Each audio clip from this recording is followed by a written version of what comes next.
In front of me is LENOVO Tab One, and today I would like to show you how you can turn on and use voice typing.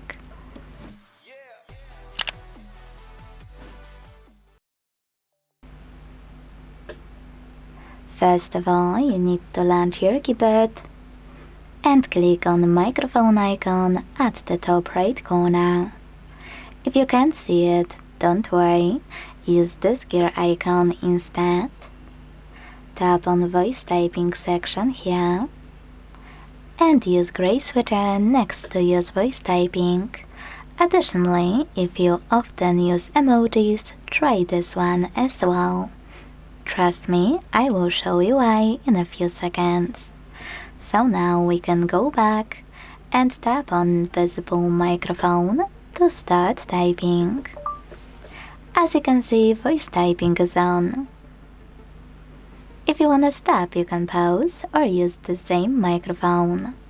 And finally, my favorite feature. Click on your microphone and tap on minimize right next to it. Here. Now you can use voice typing from this toolbar. To move it around, hold it, drag it, and place it wherever you want to.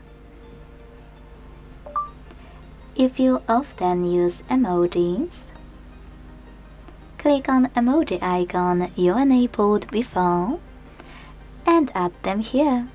To close the emoji keyboard, use this X at the top left corner. Now to delete text on the go, use this button with an X. To access some settings, click on those three lines on the left and check out all of those. And to go back to standard keyboard, use keyboard icon. Thanks so much for watching. If you enjoyed this video, leave a like, comment and subscribe. Bye!